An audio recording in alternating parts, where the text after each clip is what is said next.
सबरी का आश्रम रामायण का एक अत्यंत महत्वपूर्ण और भावनात्मक प्रसंग है, जो भक्ति, समर्पण और सच्ची आस्था का अद्भुत उदाहरण प्रस्तुत करता है।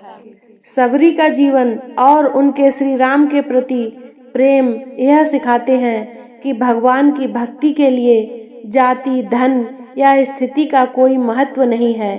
केवल सच्ची आस्था और समर्पण ही महत्वपूर्ण है। प्रभु पावन कर चरण रजू, मुनि सरसि धरनी उबार।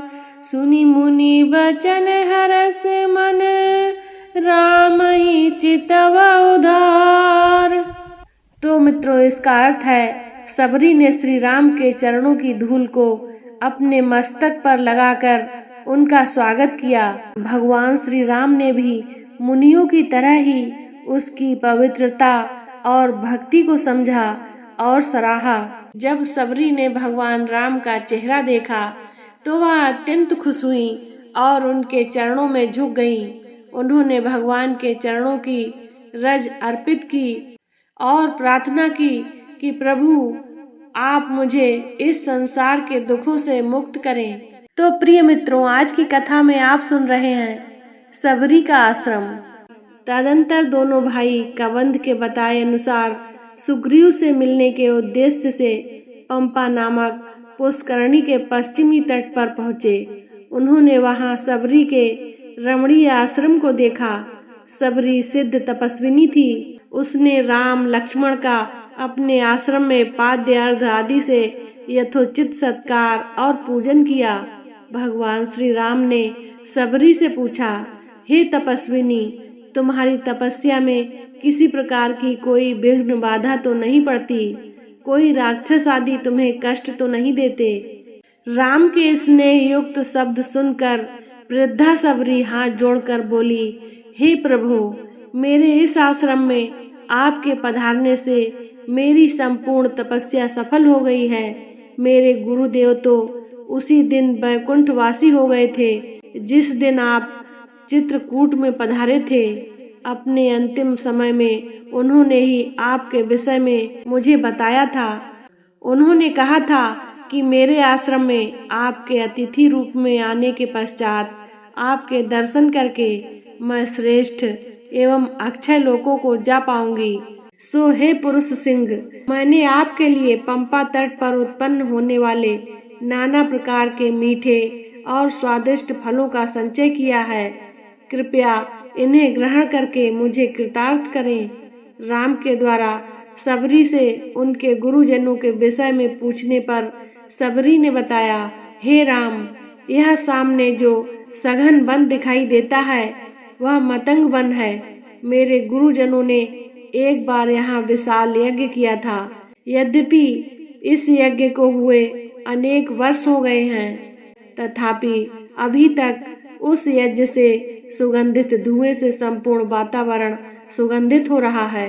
यज्ञ के पात्र भी अभी भी यथास्थान रखे हुए हैं।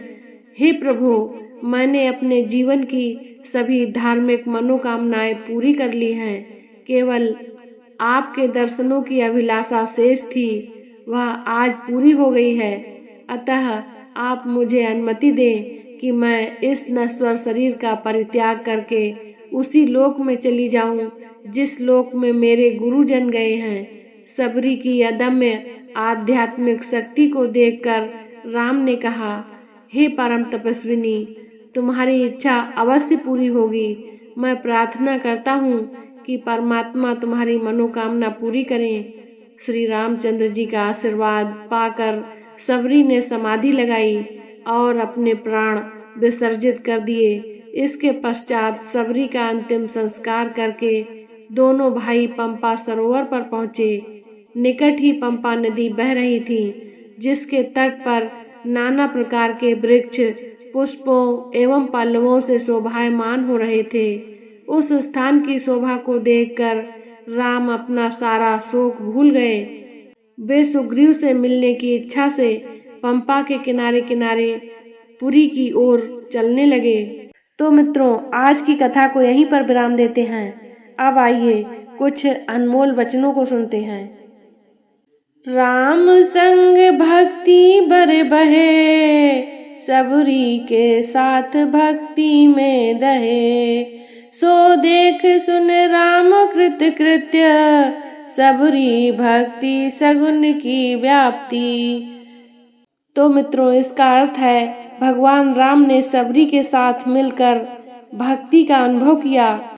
उन्होंने देखा कि सबरी की भक्ति सगुण रूप से विस्तारित हो रही है, जिससे वह पूर्णता की ओर बढ़ रही हैं। सच्ची भक्ति और प्रेम की कोई कीमत नहीं होती। यह भगवान के हृदय को जीतने का सबसे बड़ा साधन है।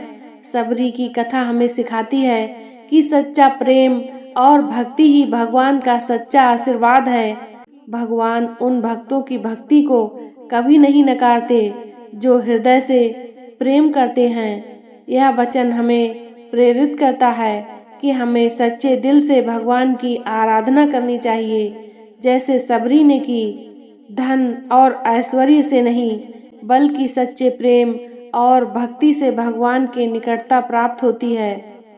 यह वचन हमें बताता है कि भगवान की कृपा केवल भक्ति और प्रेम से ही प्राप्त की जा सकती है, न कि भौतिक संपत्तियों से।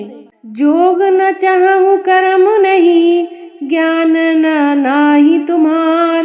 करहूं अनुग्रह राम मम, जानी जोग अनिवार। सबरी कहती हैं, हे प्रभु, मैं ना योग चाहती हूँ, ना कर्म और ना ही ज्ञान। मेरी केवल एक ही इच्छा है कि आप मुझ पर अपनी कृपा करें और मुझे अपने स्नेह में बांध लें। सबरी की भक्ति यह दर्शाती है कि भगवान की कृपा पाने के लिए केवल सच्ची निष्ठा और समर्पण की आवश्यकता होती है। चाहे आप किसी भी परिस्थिति में हों, यदि आपका मन शुद्ध है और आप भगवान को सच्चे हृदय से स्मरण करते हैं, तो भगवान स्वयं आपकी भक्ति स्वीकार करेंगे। भक्ति का अर्थ केवल भगवान के प्रति समर्पण है, जहाँ मन और हृदय पूरी तरह से भगवान में लीन हो जाते हैं। भगवान श्री राम ने सबरी की भक्ति को स्वीकार कर यह संदेश दिया कि प्रेम और भक्ति किसी भी स्थिति से ऊपर होती है। सच्ची भक्ति में जाति, धन या ज्ञान की कोई बाधा नहीं होती। केवल प्रेम और समर्पण से ही भगवान की कृपा प्राप्त की जा सकती है। तो मित्रों, सबरी की यह कथा हमें यह सिखाती है कि जीवन में प्रेम और भक्ति से बड़ी कोई चीज नहीं होती। भगवान केवल सच्चे प्रेम और समर्पण से प्रसन्न होते हैं। यदि आपको यह कथा प्रेरणादायक लगी हो तो हमारे चैनल को सब्सक्राइब करें, वीडियो को लाइक करें और शेयर करना ना भूलें। तो प्रिय मित्रों, आज से अरण्य कांड समाप्त होता है। अब हम प्रवेश करेंगे किष्किंधा कांड में। वीडियो को पूरा देखने के लिए धन्यवाद। मिलते हैं अगले एपिसोड में। तब तक के लिए जय श्री राम।